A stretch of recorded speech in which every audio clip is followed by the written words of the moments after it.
Welcome to studio in Telugu. ముందుగా headlines. ఆర్యవైశ్యులు ఆర్థికంగా రాజకీయ పరంగా ఉన్నత స్థాయికి ఎదగాలి. టీజే వెంకటేష్. ఎన్నికల కమిషన్ నిమ్మగడ్డ రమేష్ నిర్ణయం దురదృష్టకరం. నేను A2 అయితే చంద్రబాబు A1. విజయసాయిరెడ్డి వ్యాఖ్యలు. ఇక డీటెయిల్స్ చూస్తే తణుకు పట్టణాన్ని గతంలో క్లీన్ అండ్ గ్రీన్ పట్టణంగా అభివృద్ధి చేశామని తణుకు మాజీ ఎమ్మెల్యే టీడీపీ జనసేన బీజేపీ కూటమి అభ్యర్థి ఆర్మిలి రాధాకృష్ణ వెల్లడించారు. పట్టణంలో మౌలిక సదుపాయాలు కల్పించామని, స్పోర్ట్స్ యాక్టివిటీని పెంచామని, ప్రజలకు ఆహ్లాదకరమైన వాతావరణాన్ని కల్పించామని ఆయన గుర్తు చేశారు. తణుకు వేల్పూర్ రోడ్డులోని ఆంధ్ర షుగర్స్ ఎదురుగా ఉన్న పార్క్ దగ్గర ఆర్మిలి రాధాకృష్ణ మార్నింగ్ వాక్ నిర్వహించారు. అక్కడున్న వాకర్స్తో ఆయన మాట్లాడడం జరిగింది. ప్రస్తుతం ఉన్న వైసీపీ పాలనలో తణుకు పట్టణం అధోగతి పాలైందని ఆయన వివరించారు. తిరిగి తెలుగుదేశం, జనసేన, బీజేపీ కూటమిని అధికారంలోకి తెచ్చుకుంటే వసతులు మెరుగవుతాయని ఆయన అభిప్రాయపడ్డారు. తణుకు పట్టణ ప్రజలందరికీ ఆహ్లాదకరమైన వాతావరణంలో మెరుగైన వస్తువుల్ని కల్పిస్తామని ఆయన హామీ ఇచ్చారు. మే 13 జరిగేటటువంటి ఎన్నికల ప్రచార కార్యక్రమంలో భాగంగా ఈరోజు ఆంధ్ర షుగర్స్ దగ్గర ఉన్నటువంటి పార్కులో ఎన్నికల ప్రచారం నిమిత్తంలో భాగంగా ఇక్కడ వాకర్స్లందరినీ కూడా కలిసి రాబోయే రోజుల్లో తెలుగుదేశం, బీజేపీ, జనసేన పార్టీలకి మద్దతు తెలియజేయాల్సిందిగా కోరడం అనేది. ముఖ్యంగా మన తణుకు పట్టణాన్ని క్లీన్ అండ్ గ్రీన్ సిటీగా అభివృద్ధి చేసుకోవాలన్నా, ఒక ఆహ్లాదకరమైనటువంటి వాతావరణంలో పార్క్స్ డెవలప్ చేయాలన్నా, ప్రజలకి కావలసినటువంటి మౌలిక సదుపాయాలు కల్పించాలన్నా, అలాగే స్పోర్ట్స్కి సంబంధించినటువంటి యాక్టివిటీస్ గతంలో 2014 నుంచి 19 వరకు తెలుగుదేశం ప్రభుత్వం అధికారంలో ఉన్నప్పుడు ఇక్కడ పార్కుల్లో ఉన్నటువంటి అన్ని పార్కుల్ని కూడా అభివృద్ధి చేసి అక్కడ ఓపెన్ జిమ్స్ కానీ ఇతర సౌకర్యాలు కానీ కల్పించడం జరిగింది. అదేవిధంగా ఇక్కడ ఆంధ్ర షుగర్స్ దగ్గర ఉన్నటువంటి ఇరిగేషన్ డిపార్ట్మెంట్కి సంబంధించినటువంటి సైట్లో కూడా ఆంధ్ర షుగర్స్ వారి సహకారంతో ఆ రోజు ఇక్కడ పార్క్ కింద అభివృద్ధి చేసి వాకింగ్ ట్రాక్గా అభివృద్ధి చేయడం జరిగింది. ఈరోజు అది ఇక్కడ మన తణుకు పట్టణ ప్రజలందరికీ కూడా ఒక మంచి పార్క్గా డెవలప్ అయి ఒక ఆహ్లాదకరమైనటువంటి వాతావరణంలో అందరికీ కూడా ఈరోజు ఉపయోగపడుతున్నటువంటి పరిస్థితి. ఈ విధంగా మౌలిక సదుపాయాలు కల్పించడం కానీ మన ప్రజలకు కావాల్సినటువంటివన్నీ కూడా అభివృద్ధి చేసుకోవాలంటే ఒక మంచి ప్రభుత్వం ఉండాలని ప్రజలందరూ కూడా కోరుకుంటున్నారు. రాబోయే రోజుల్లో మరలా తెలుగుదేశం, జనసేన, బీజేపీ ఉమ్మడి ప్రభుత్వం వస్తుంది. మరింత అభివృద్ధి దిశగా తణుకుని తీసుకెళ్తాం. అందరికీ కూడా కల్పించాల్సినటువంటి ఏదైతే అవసరాలు ఉన్నాయో వాటన్నిటిని కూడా ఇంక పెద్ద ఎత్తున చేసి తణుకు పట్టణాన్ని మరొక దిశగా అభివృద్ధి చేయడానికి కూడా ముందుకెళ్తామని ఈ సందర్భంగా తెలియజేస్తాం. ఆర్యవైశ్యులు అటు ఆర్థికంగా, రాజకీయ పరంగా ఉన్నత స్థాయికి ఎదగాలని మాజీ రాజ్యసభ సభ్యులు టీజీ వెంకటేష్ అన్నారు. ఎమ్మిగనూరు పట్టణంలోని వాసవి కళ్యాణ మండపంలో కర్నూలు జిల్లా ఆర్యవైశ్య యువజన సంఘం నూతన కార్యవర్గ ప్రమాణ స్వీకారోత్సవానికి ఆయన ముఖ్య అతిథిగా హాజరయ్యారు. ఈ సందర్భంగా టీజీ వెంకటేష్ మాట్లాడారు. ప్రజా ప్రతినిధులు ప్రశ్నించాలని, వ్యాపార ధోరణితో ఉండడం సరైన పద్ధతి కాదని స్వతంత్ర అభ్యర్థి తెలుగుదేశం పార్టీ రెబల్ వేటుకూరి వెంకట శివరామరాజు విమర్శించారు. ఆకివీడు మండలం పెదకాపవరంలో స్వతంత్ర అభ్యర్థి వేటుకూరి వెంకట శివరామరాజు విస్తృతంగా ప్రచార కార్యక్రమం నిర్వహించారు. ప్రతి ఇంటికి వెళ్లి గతంలో తాను మాజీ ఎమ్మెల్యేగా ఉండగా నియోజకవర్గంలో చేసిన అభివృద్ధి కార్యక్రమాలను ఓటర్లకు వివరించారు. తాను స్వతంత్ర అభ్యర్థిగా పోటీ చేస్తున్నానని, 2024 ఎలక్షన్లో గెలిపించాలని అక్కడ ప్రజలను కోరారు. శివరామరాజు మాట్లాడారు. ఉండి నియోజకవర్గ ఎమ్మెల్యే స్వతంత్ర అభ్యర్థిగా పోటీ చేస్తూ ఈరోజు డోర్ టు డోర్ క్యాంపెయిన్లో భాగంగా పెదకాపురం రావడం జరిగింది. ఈ పెదకాపురం గ్రామం అభివృద్ధి చెందుతున్న గ్రామం. దురదృష్టం ఏంటంటే ఈ ఆక్వా రంగం బాగా దెబ్బతింటంతో ప్రతి ఒక్కరూ కూడా ఇల్లు కట్టుకోవాలి అని, సొంత ఇల్లు ఉండాలని కలగని పరిస్థితి ఉంటుంది. ఇక్కడ పరిస్థితి పేదలు ఇల్లు కట్టుకునే పరిస్థితి లేదు.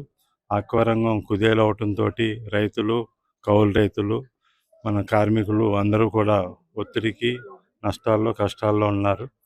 అదేవిధంగా ఈరోజు భవన కార్మికుల పరిస్థితి కూడా ఇబ్బందికరంగా ఉంది. ఎక్కడ కూడా భవన నిర్మాణాలు జరగట్లేదు. రైతు బాగుంటేనే గ్రామం బాగుంటుంది. ఈరోజు ఈ రైతు బాగుండాలి, అలాగే గ్రామంలోని ప్రతి ఒక్కరు కూడా సొంత ఇల్లు కట్టుకుని ఆ కళ నెరవేరాలి. ఈ ప్రభుత్వాలు దారుణంగా ప్రవర్తిస్తున్నాయి. అలాగే ప్రజాప్రతినిధులు కూడా ఎవరు ప్రశ్నించే పరిస్థితి లేదు. సిమెంట్ ధరలు విపరీతంగా పెరిగిపోతే ఎందుకు పెరిగినాయి అనేది ఆన్సర్ లేదు. సిమెంట్కి మ్యానుఫ్యాక్చరింగ్కి మ్యాక్సిమం అయితే 150 రూపీస్ అవుతుంది. వీళ్ళు 350 రూపాయల దాకా అమ్ముతున్నారు. సుమారు 200 రూపాయలు వాళ్ళ లాభాలు ఆర్జిస్తున్నారు. ఎందుకనేది అడిగేవాళ్ళు లేరు. ఈ భవన కార్మికులకి అండగా ఉంటా ఏదైతే పేదలు మధ్యతరగతి వాళ్ళు ఇల్లు కట్టుకోవాలనే కళ నెరవేరటానికి నా కృషి చేస్తానని చెప్పి సవినయంగా తెలియజేస్తూ అందరూ ప్రశ్నించాలి. ప్రశ్నించే పరిస్థితి లేకుండా ఎవరికాళ్ళు వ్యాపార ధోరణితో వ్యవహరించడం సరైన పద్ధతి కాదు. ప్రజాప్రతినిధి అన్నప్పుడు ప్రజల పక్షాన నిలవాల్సిన బాధ్యత ఆవశ్యకత ఉందని చెప్పి ఏలూరు జిల్లా ఉంగుటూరు నియోజకవర్గం ప్రజా శ్రేయస్సు కోసం ఉంగుటూరు నియోజకవర్గం కూటమి అసెంబ్లీ అభ్యర్థి పచ్చమట్ల ధర్మరాజు గారు తలపెట్టిన మహాపాదయాత్ర మొయ్యూరులో ప్రారంభమై భీమడోలు మండలం పోలసానిపల్లి గ్రామంతో దిగ్విజయంగా ముగిసింది. ఈ 3 రోజులు జనసేన, టీడీపీ, బీజేపీ శ్రేణులతో కలిసి ధర్మరాజు దాదాపు 80 కిలోమీటర్లు పాదయాత్ర చేశారు. ఈ సందర్భంగా ధర్మరాజు మాట్లాడుతూ మండు టెండను సైతం లెక్క చేయకుండా ప్రతి ఒక్కరూ రోడ్డు మీదకు వచ్చి కూటమికి మద్దతుగా నిలవడం చూస్తుంటే వైసీపీ పాలనపై ప్రజలు ఎంత మండిపోయి ఉన్నారో అర్థమవుతుందని అన్నారు. వైసీపీ యొక్క అసమర్థత పరిపాలనపై ప్రజలు అవగాహన కలిగి ఉన్నారని అన్నారు. తుగ్గలి మండలం జొన్నగిరిలో సీఎం జగన్ బస్సు యాత్రను అడ్డుకున్న గ్రామస్తులు మా గ్రామానికి త్రాగునీరు లేక వెలువెల్లాడుతున్నామని సీఎం జగన్ ను నిలదీశారు. ఇదే గ్రామాన్ని పత్తికొండ ఎమ్మెల్యే కంగాటి శ్రీదేవి దత్త తీసుకున్నారు. ఈ వైసీపీ గవర్నమెంట్లో ఏ రోజైనా మా ఊరి అభివృద్ధికి పాటుపడినావా, ఎందుకు దత్తత తీసుకున్నావని ఎమ్మెల్యే శ్రీదేవిని నిలదీశారు సీఎం జగన్మోహన్ రెడ్డి. మీరు లక్కసాగరం దగ్గర 3 నెలల క్రితం పత్తికొండ నియోజకవర్గంలోని 68 చెరువులకు ఈ హంద్రినీవ కాలువ ద్వారా చెరువులకు నీళ్లొస్తాయని బటన్ నొక్కారు. మీరు నొక్కిన 68 చెరువుల్లో ఈ జొన్నగిరి చెరువు ఉంది. మాకు ఈ చెరువుకు నీళ్లిస్తే తాగునీరు, సాగునీరు వస్తుందని సీఎం జగన్మోహన్ రెడ్డి బస్సు యాత్రను జొన్నగిరి గ్రామస్తులు, యువకులు, ఆడవారు అడ్డుకున్నారు.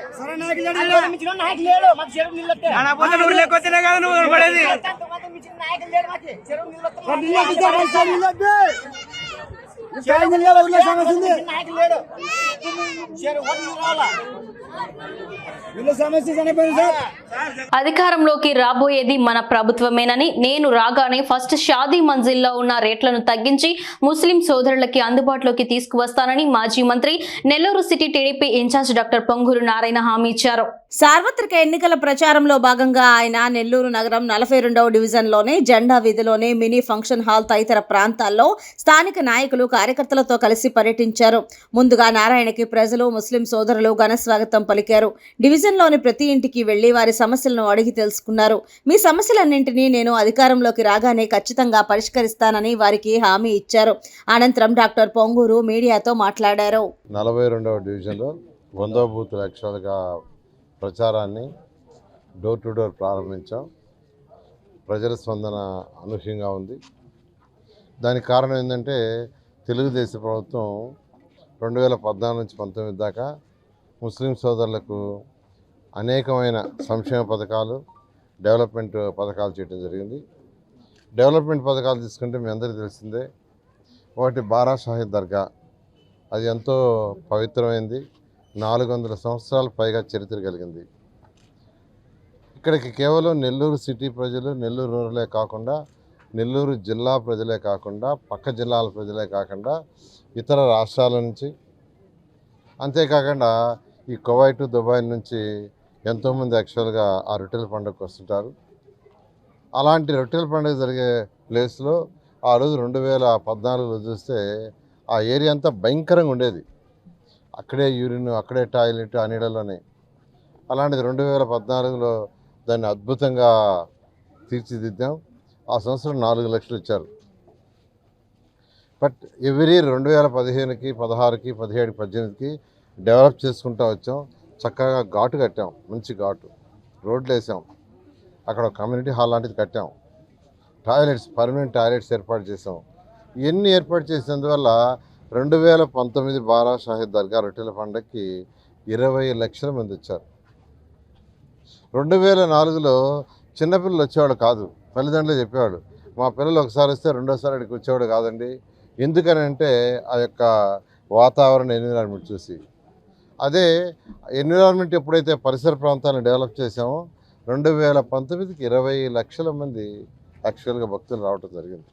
ఇలా ఈ బారా షాహిద్ దర్గాకి దాదాపు ఆ రోజు ముఖ్యమంత్రిగా ఉన్న నారా చంద్రబాబు నాయుడు గారిని తీసుకొచ్చాను. ఆయన అప్పటికప్పుడే ఇమీడియట్గా 20 కోట్ల రూపాయలు శాంక్షన్ చేస్తారు అక్కడే. అదేవిధంగా పక్కనే ఉన్న ఆ స్వర్ణాల చెరువుని నెక్లెస్ రోడ్డుగా చేయాలి. ఎందుకు హైదరాబాద్లో ట్యాంక్ బండ్ చుట్టూ నెక్లెస్ రోడ్ బ్రహ్మాండంగా డెవలప్ చేశారు తెలుగుదేశం. మన నెల్లూరులో మనం ఎందుకు చేసుకోకూడదు? మనకు కూడా స్వర్ణాల చెరువు ఉంది కదా, అందరికీ ఉండదు. అలాంటి అవకాశం అందరికీ రాదు. ప్రతి ఊర్లో ఇలాంటివి ఉండవు, కొన్ని దగ్గరలో ఉంటాయి. ఈరోజు నెల్లూరులో ఉంది, దాన్ని ఎందుకు డెవలప్ చేయకూడదని దాన్ని 20 కోట్ల రూపాయలతో యాక్చువల్గా నుడా యొక్క ఆధ్వర్యంలో డెవలప్ చేసాం. అయితే ఫేజ్ 1 చేసింది, ఫేజ్ 2 ముస్లింలలో విష బీజాలు నాటుతున్న వైఎస్ఆర్సీపీ పార్టీ వారి మాటలు నమ్మి ఈ రాష్ట్రంలో ఉన్న ఏ ఒక్క మైనార్టీ వర్గం మోసపోవద్దు. కేవలం తమ సొంత ప్రయోజనాల కోసమే ముస్లింలలో విద్వేషాలను రెచ్చగొట్టే ప్రయత్నం చేస్తోంది వైఎస్ఆర్సీపీ పార్టీ. కొంతమంది వైసీపీ 420 గాళ్లు మసీదులలోకి వెళ్లి సిఏఏ చట్టం ముస్లింలను భయభ్రాంతులకు గురిచేస్తున్నారు. ఒకప్పుడు కేంద్ర ప్రభుత్వం ఈ బిల్లును ప్రవేశపెట్టిన సమయంలో ఆమోదించిన ఈ వైసీపీ పార్టీ ఈ రోజు ఇలా విద్వేషాలను ఎందుకు రగిలిస్తోందో ప్రతి ఒక్కరూ ఆలోచించాలి. కేవలం ఓట్ల కోసమే ఇంతటి దారుణానికి పాల్పడుతున్న ఈ వైఎస్ఆర్సీపీ పార్టీని తరిమి వేయాలి. తెలుగుదేశం ప్రభుత్వం ముఖ్యంగా చంద్రబాబు నాయుడు ఈ విషయంలో ముస్లింలకు అండగా ఉంటాడని అన్న బైరెడ్డి రాజశేఖర్ రెడ్డి ఇటు దేశంలోనూ రాష్ట్రంలోనూ ఉంటున్న ముస్లింలు ఎన్నో ఉన్నతమైన జీవితాలను అనుభవిస్తున్నారు. అలాగే ఉన్నత పదవులలో కూడా ఉన్నారు.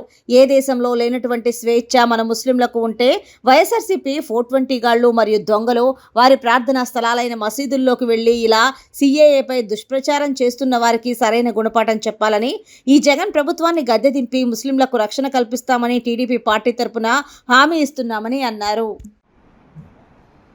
ఆ సిఏఏ గనక వస్తే ముస్లిమ్స్ ఎవరు ఉండలేము, దేశం విడిచిపెట్టిపోవాల్సి వస్తుంది అన్నటువంటి భయంకరమైనటువంటి ప్రచారాన్ని ఈరోజు ప్రతి మసీదు పోయి చెప్తున్నారు. ఎవరు చెప్తున్నారు ఏంటి అనేది తర్వాత విషయం.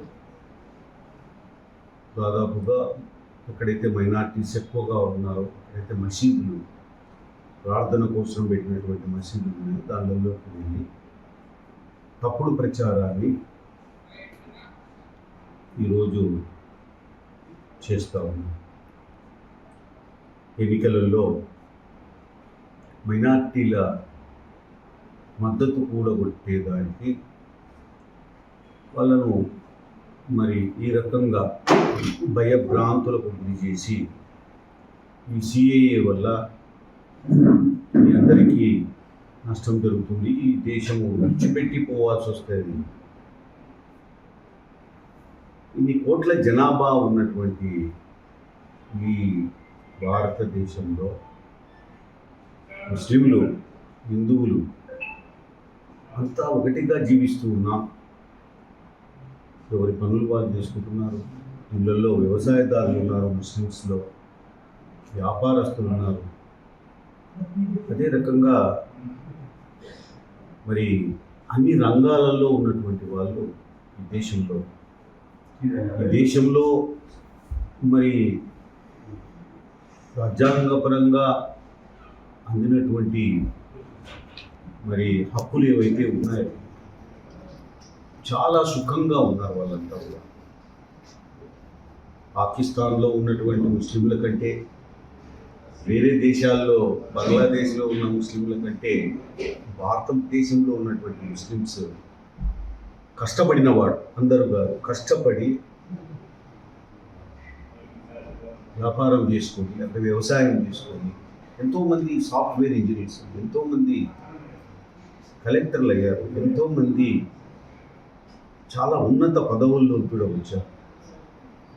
ఈవెన్ ముస్లిమ్స్లో లేడీస్ గర్ల్స్ చాలా ఇంటెలిజెంట్గా ఈరోజు వాళ్ళ కోర్సెస్ పూర్తి చేసుకొని మంచి జాబ్స్లోకి వెళ్ళిపోతున్నారు. దానిలో సైంటిస్టులు ఉన్నారు. ఈ దేశంలో ఉన్నటువంటి ముస్లిమ్స్లో చాలా బ్రిలియంట్ సైంటిస్టులు ఉన్నారు. వాళ్ళు ఈ యొక్క రాకెట్ టెక్నాలజీలో కూడా చాలామంది పనిచేస్తూ ఉన్నారు. మరి ఎన్నెన్నో కంపెనీలలో మరి టాటా టిస్కో కానీ లేకపోతే మన యాక్సెంచర్లో కానీ, అదే కాకుండా ఇన్ఫోసిస్ కానీ, ఎక్కడ అన్ని ప్రాంతాలలో అన్ని కంపెనీలలో కూడా ప్రైవేట్ జాబ్స్లో ఈరోజు పెద్ద పెద్ద ప్యాకేజీలతో పనిచేస్తూ ఉన్నారు మన భారతదేశంలో ఉన్నటువంటి. తెలుగుదేశం పార్టీ జాతీయ అధ్యక్షుడు మాజీ ముఖ్యమంత్రి నారా చంద్రబాబు నాయుడు ప్రజాగలం సంకల్పయాత్రలో భాగంగా సూళ్లూరుపేట నియోజకవర్గం నాయుడుపేట ఏఎల్సీఎం గ్రౌండ్ లో ప్రత్యేక హెలికాప్టర్ నందు దిగి ర్యాలీగా అంబేద్కర్ బొమ్మ వద్దకు వచ్చి బహిరంగ సభలో పాల్గొన్న చంద్రబాబు నాయుడుకు నాయకులు సూళ్లూరుపేట నియోజకవర్గ ఇన్ఛార్జ్ నిలవల సుబ్రహ్మణ్యం, ఉమ్మడి పార్టీల అభ్యర్థి నిలవల విజయ్, కొండేపాటి గంగా ప్రసాద్, శిరసనం భేటి విజయభాస్కర్ రెడ్డి, నాయుడుపేట పట్టణ అధ్యక్షుడు Kandala Krishna Reddy, 886 Rafi, Tirupati parliament organizing secretary Darla Rajender, Venati Satish Reddy నాయకులు కార్యకర్తలు పెద్ద ఎత్తున స్వాగతం పలికారు. వైఎస్ఆర్ కాంగ్రెస్ పార్టీ ఎమ్మెల్యే 2 సార్లు గెలిపించారు. ఒక తట్ట మట్టేశాడా ఎక్కడన్నా? ఒక చిన్న అభివృద్ధి చేశాడా ఎక్కడన్నా? అతనికి అభివృద్ధి అంటే తెలుసా అని అడుగుతున్నా. 3వ కావాలంటున్నాడు. ఎందుకంటే పాపాల పెద్దిరెడ్డికి బినామీ ఈయన. మీ స్వర్ణముఖి నదిలో ఇసుక దందా చేయడం ఆయన బాధ్యత. ఆ ఇసుక దోచుకోవడానికి వీళ్ళని అడ్డంగా పెట్టుకుంటున్నాడు. అందుకే మొన్న సత్యవేడు ఎమ్మెల్యే రియాక్ట్ అయ్యి ఆదిమూలం చాలా స్పష్టంగా చెప్పాడు, ఈ దోపిడీకి నేను అనుమతించనని చెప్పే పరిస్థితికి వచ్చాడు. అలాంటి వాళ్ళనే పెట్టుకుంటున్నారు. నేను అడుగుతున్నా, ఇక్కడ గంజాయి వ్యాపారం ఉందా లేదా? బెట్టింగ్ ఉందా లేదా? ఎవరు కారణం దీనికి? ఇంకో పక్క గ్రావెల్ దందా ఉందా లేదా? బియ్యం అక్రమ బియ్యం వ్యాపారం జరుగుతుందా లేదా? లిక్కర్ దందా ఉందా లేదా? తమిళనాడు నుంచి మద్యం వస్తా ఉందా లేదా? శ్రీ సిటీకి మనం పరిశ్రమలు తెస్తే వీళ్ళు పేకాట క్లబ్బులు తెచ్చారు. వీళ్ళు ఏమనాలి నాకైతే అర్థం కాలే. ఇవన్నీ చూస్తా ఉంటే స్వర్ణముఖి కాళింగ్ నదిని ఏటీఎంగా తయారు చేశారు. Any time delivery. ఇక్కడి నుంచి 24 గంటలు లూటీ. అవునా కాదా? మొత్తం ఊట్ చేశారు. ఇంకెక్కడ భూగర్భ జలాలు కూడా లేవు. ఒకప్పుడు పెత్తందారుల బుద్ధి పోగొట్టుకోకుండా దళిత సామాజిక వర్గాలను కించపరుస్తూ అవహేళన చేస్తూ మాట్లాడుతున్న చంద్రబాబుకు తెలుగుదేశం పార్టీకి రాజకీయ సమాధి తప్పదని, భవిష్యత్తులో పేద వర్గాలను తులనాడితే ఖబర్దార్ చంద్రబాబు అంటూ దళిత సంఘాల నేతలు తీవ్రంగా హెచ్చరించారు. దళిత బిడ్డ లారీ డ్రైవర్ వీరాంజనేయులకు జగన్మోహన్ రెడ్డి వైఎస్ఆర్సీపీ తరపున టికెట్ ఇవ్వడం పట్ల మాజీ ముఖ్యమంత్రి తెలుగుదేశం పార్టీ అధినేత చంద్రబాబు కించపరుస్తూ మాట్లాడారు. ఈ వ్యాఖ్యలకు నిరసనగా దళిత సంఘాల నేతలు పెండెం బాబురావు, చిలక జైపాల్ల ఆధ్వర్యంలో ప్రధాన రహదారిపై ఆగ్రహంతో ఆందోళన చేశారు. రోడ్డుపై రాస్తారోకో నిర్వహించి చంద్రబాబు నాయుడు వ్యాఖ్యలను ఖండించారు. ఈ సందర్భంగా వారు మాట్లాడారు.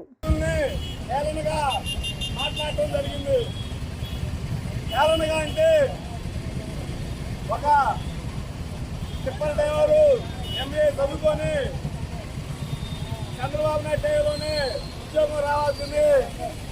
దాని పక్షంలో ఒక టిప్పర్ డ్రైవర్గా కొనసాగుతుండు. దాన్ని చంద్రబాబు నాయుడు హేళన చేసి టిప్పర్ డ్రైవరు అని హేళన చేసి మాట్లాడటం జరిగింది. అట్లాగే ఒక సామాన్యుడు జగన్మోహన్ రెడ్డి గారు అసెంబ్లీకి పంపించడానికి కూడా చంద్రబాబు నాయుడు చేయించుకోలేకపోతుండు. ఎందుకంటే సామాన్యులు కూడా అవకాశం కల్పించి డాక్టర్ బిఆర్ అంబేద్కర్ గారి రాజ్యాంగ ఫలాలు అమలు చేస్తున్న వ్యక్తి ఒక్క జగన్మోహన్ రెడ్డి గారే. అలాగే అనేకమైన చోట సామాన్యులకు కూడా అవకాశం కల్పించడం జరిగింది. సామాన్యులకి అవకాశం కల్పిస్తున్న జగన్మోహన్ రెడ్డి గారిని అభినందించాల్సిన పోయి చంద్రబాబు నాయుడు గారు ఒక ఏలు ముద్రగాడని ఒక దళితుడైన వీరాంజనేయుల్ని ఏలం చేసి మాట్లాడటం జరిగింది. అట్లాగే ఎస్సీలంటే చంద్రబాబు నాయుడికి ఎప్పుడైనా కానీ ఏలం చేసి మాట్లాడటం జరుగుతుంది. గతంలో కూడా ఎస్సీలుగా పుట్టాలని ఎవరైనా కోరుకుంటారా అని చంద్రబాబు నాయుడు దళితుల పుట్ట గురించి ఏలం చేసి మాట్లాడటం జరిగింది. ఇట్లాగే ఎలక్షన్ ముందు కూడా చంద్రబాబు నాయుడు దళితుల జోలికి వచ్చి చవిచూచడం జరిగింది. ఇదే విధంగా దళితులపై చంద్రబాబు నాయుడు జోరు పారేసుకుంటే ఇట్లాగే తగిన నెల్లూరు జిల్లా రాపూరు మండలం పగిలి గ్రామంలో బాబు షూరిటీ భవిష్యత్ గ్యారంటీ ఎన్నికల ప్రచార కార్యక్రమంలో భాగంగా వెంకటగిరి నియోజకవర్గ తెలుగుదేశం పార్టీ శాసనసభ అభ్యర్థి కురుగొండ లక్ష్మీ సాయి ప్రియ పాల్గొన్నారు. లక్ష్మీ సాయి ప్రియ ఇంటింటికి వెళ్లి కరపత్రాలు అందజేసి గ్రామస్తుల సమస్యలు అడిగి తెలుసుకున్నారు. ఆమె మాట్లాడుతూ మాజీ ఎమ్మెల్యే తన తండ్రి కురుగొండ్ల రామకృష్ణ చేసిన అభివృద్ధి తప్ప మరే అభివృద్ధి కనిపించడం లేదన్నారు. కొన్ని గ్రామాల్లో మంచినీళ్లు లేక ఇబ్బందులు పడుతున్నారని తెలిపారు. రానున్న ఎన్నికల్లో అత్యధిక మెజారిటీతో తనను గెలిపించాలని కోరారు.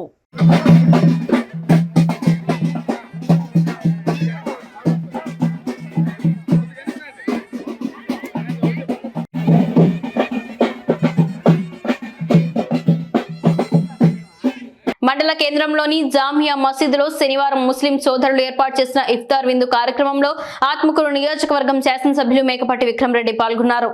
ఇఫ్తార్ విందులో పాల్గొన్న ఎమ్మెల్యేని నిర్వాహకులు ఘనంగా స్వాగతం పలికి అనంతరం మసీదులో ప్రత్యేక ప్రార్థనలు నిర్వహించారు. ఈ సందర్భంగా ఆయన మాట్లాడుతూ రోజంతా ఉపవాసం ఆచరించి సాయంత్రం ఇఫ్తార్ సమయానికి వారితో కలిసి తాను కూడా పాల్గొనడం ఎంతో ఆనందంగా ఉందని ఈ సందర్భంగా ఎమ్మెల్యే విక్రమ్ రెడ్డి తెలిపారు.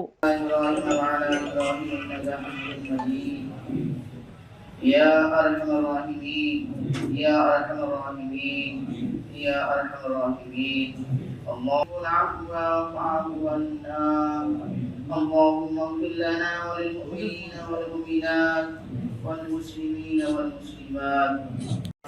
రంజాన్ పండుగ ముస్లిం సోదరులందరికీ శుభాకాంక్షలు తెలుపుతూ ఈ మండలంలో అన్ని మస్జిద్లకి ఈరోజు ఇఫ్తార్ పెట్టడం జరిగింది. అదేవిధంగా వాళ్ళకి 50 రోజుల్లో అందరూ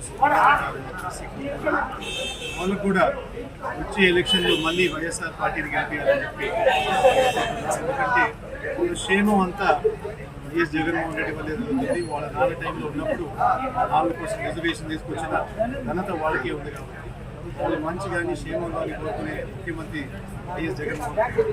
తప్పకుండా ఆయన మళ్ళీ ఇంకోసారి అందరూ కలిసి 100 చేస్తారని చెప్పి ఈరోజు స్థానిక శాసనసభ్యులు మేకపాటి గారు చేతర్ల మసీదులో ఇఫ్తార్ ఇచ్చిన కార్యక్రమాన్ని చేస్తున్నారు. ఎమ్మెల్యే గారికి చేతర్ల మండలంలో నుంచి వచ్చిన అందరి ముస్లిం సోదరులందరికీ రంజాన్ మాసం అదే మాదిరిగా రంజాన్ మాసాన్ని ఘనంగా జరుపుకొని రాబోయే రోజుల్లో వైఎస్ఆర్ కాంగ్రెస్ పార్టీ జగన్మోహన్ రెడ్డి గారిని అదే మాదిరిగా మేకపాటి విక్రమ్ రెడ్డి గారిని ఎందుకు గెలిపించాలంటే దివంగత నేత వైఎస్ రాజశేఖర రెడ్డి గారు ఈ భారతదేశంలో లేనటువంటి 4% రిజర్వేషన్ కల్పించిన చరిత్ర వైఎస్ఆర్ కుటుంబం.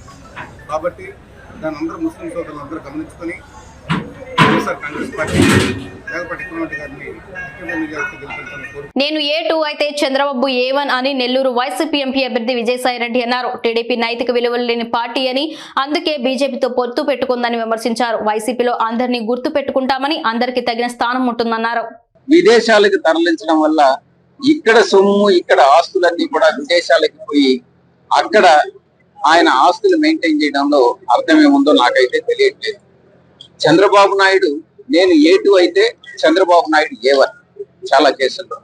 కాబట్టి A1 A2 మీద ఆరోపణ చేయడం అన్నటువంటిది నిజంగా అసంబద్ధం, ఆమోదయోగ్యం కూడా. రాష్ట్ర వ్యాప్తంగా వైసీపీ అభ్యర్థులు మార్పులు చేస్తుంది. మీరు కూడా మొదటిసారి ప్రత్యక్ష మార్పులు చేస్తూ వైసీపీకి ఎట్లాంటి ఫలితాలు ఉంటాయి? సామాజిక న్యాయం దృష్టిలో పెట్టుకొని, సోషల్ ఇంజనీరింగ్ అని దృష్టిలో పెట్టుకొని కొన్ని మార్పులు చేర్పులు చేయడం జరిగింది. ఎక్కడా కూడా ఎవరికి అన్యాయం జరగకుండా తిరిగి మా యొక్క వైఎస్ఆర్ కాంగ్రెస్ పార్టీలో ఉన్న ఎవరిని కూడా పోగొట్టుకోకుండా ప్రతి ఒక్కరిని కూడా వాళ్ళకి న్యాయం జరిగేటట్టుగా అకామిడేట్ చేసేటటువంటి బాధ్యత మా యొక్క పార్టీ అధ్యక్షులు తీసుకున్నారు. ఎవరికి కూడా అన్యాయం జరగదు. అన్నగారికి కూడా తిరిగి మళ్ళీ ఈ సోషల్ ఇంజనీరింగ్ లో మనం ఇది వేరే వాళ్ళకి ఇవ్వాల్సి వచ్చినప్పటికీ కూడా డీలిమిటేషన్ లో అన్నగారు మళ్ళీ తిరిగి పోటీ చేస్తారని నేను ఆశిస్తా ఉన్నాను. శాసన మండలికి ఎన్నికవుతారని నేను కావాలని నేను భగవంతుని మనసారా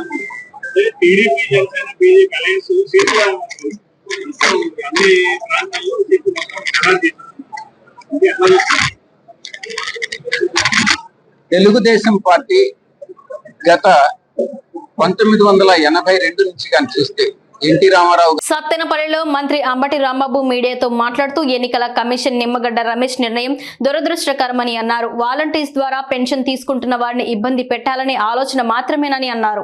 జగన్ మీద కక్షతో చంద్రబాబు, పవన్ కళ్యాణ్ లాంటి వాళ్ళు వాలంటీర్స్ మీద కక్షపూరిత చర్యకు పాల్పడుతున్నారు. ఈ నిర్ణయం వల్ల సంక్షేమ పథకాలు తీసుకుంటున్న వారు ఇబ్బంది పడతారని అన్నారు. సంక్షేమ పథకాలు తీసుకుంటున్న వారు ఎక్కడ ఓటు వేయరు అని చంద్రబాబుకు భయం పట్టుకుందన్నారు. చంద్రబాబు కుట్రలు, కుతంత్రాలు, కక్షతో నిమ్మగడ్డతో పిటిషన్లు వేపించారు. చంద్రబాబు బుర్ర పోయిందని అన్నారు. ముఖ్యమంత్రి జగన్ ట్రక్కు డ్రైవర్ కు సీట్ ఇచ్చారని చంద్రబాబు హేళనగా మాట్లాడుతున్నారు. చంద్రబాబు గుంటూరు పార్లమెంటు సీటు ఎవరికి ఇచ్చారో, వేల కోట్ల రూపాయలు ఖర్చు ఎలా పెడుతున్నారో అందరికీ తెలిసిన విషయమే అని అంబటి రాంబాబు అన్నారు. ఎలక్షన్ కమిషన్ తీసుకున్నటువంటి నిర్ణయం చాలా దురదృష్టకరమైన నిర్ణయం. వాలంటీర్లు ఈ ఎలక్షన్ కమిషన్ తీసుకున్నటువంటి నిర్ణయం ఈ కోడ్ ఆఫ్ కాండక్ట్ ఉన్నంత వరకు కూడా వాలంటీర్లు ఏ విధమైన సంక్షేమ కార్యక్రమాలు పంచకూడదు అనేటువంటి నిర్ణయం వల్ల తీవ్రంగా ఇబ్బంది పడేవారు పెన్షన్ తీసుకుంటున్నటువంటి అవ్వాతాతలు, వికలాంగులు. ఇవాళ వాలంటీర్స్కి ఏమి ఇబ్బందికరమైనటువంటి అంశం కాదు. ఇది ఖచ్చితంగా అవ్వాతాతలకు చాలా ఇబ్బందికరమైనటువంటి అంశం. ఈ నిర్ణయం వలన పూర్వం ఎలా ఉండేదో మీ అందరికీ తెలుసు. అవ్వాతాతలు కానీ, వికలాంగులు కానీ ఎండిఓ ఆఫీస్కో, ఎంఆర్ఓ ఆఫీస్కో వెళ్ళి తెచ్చుకోవాల్సినటువంటి పరిస్థితి ఉండేది. పడిగాపులు కాసేటటువంటి పరిస్థితి ఉండేది. ఆ పరిస్థితి నుంచి ఇంటికి వెళ్ళి పెన్షన్ అందించేటటువంటి ఒక నూతనమైన పద్ధతిని తీసుకొచ్చినటువంటి జగన్మోహన్ రెడ్డి గారి మీద కక్షతోనో, వాలంటరీ వ్యవస్థ మీద ఉన్నటువంటి దుగ్ధతోనో తెలుగుదేశం పార్టీ, చంద్రబాబు నాయుడు గారు, పవన్ కళ్యాణ్ గారు ఎన్ని వ్యాఖ్యలు చేశారో నేను ప్రత్యేకంగా చెప్పాల్సిన అవసరం లేదు. ఒకసారి వెనక్కి వెళ్తే అర్థమవుతాయి. వాళ్ళు పిటిషన్ పెట్టింది ఎవరండి? నిమ్మగడ్డ రమేష్. నిమ్మగడ్డ రమేష్ బాబు గారు ఎవరి తాలూకా అండి? ఎంత ఘోరంగా వ్యవహరించాడు ఇంతకు ముందు ఆయన ఉద్యోగం చేస్తున్నటువంటి రోజుల్లో. చంద్రబాబు నాయుడు గారు, పవన్ కళ్యాణ్ గారు కలిసి వాలంటీర్ల మీద కక్ష తీర్చుకోవాలనే ఉద్దేశంతో ఆయన మీద పిటిషన్ పెట్టించి, ఆయన ద్వారా పిటిషన్ పెట్టించి ఎలక్షన్ కమిషన్ ఈ రకమైన దురదృష్టకరమైన నిర్ణయం తీసుకోవడం వలన వాలంటీర్లు కాదు ఇబ్బంది పడేది అవ్వాతాతలు, రాష్ట్రంలో ఉన్నటువంటి పెన్షన్ తీసుకునేటటువంటి ముసలి వారు ఇబ్బంది పడుతున్నారు. దీన్ని గమనించాలి.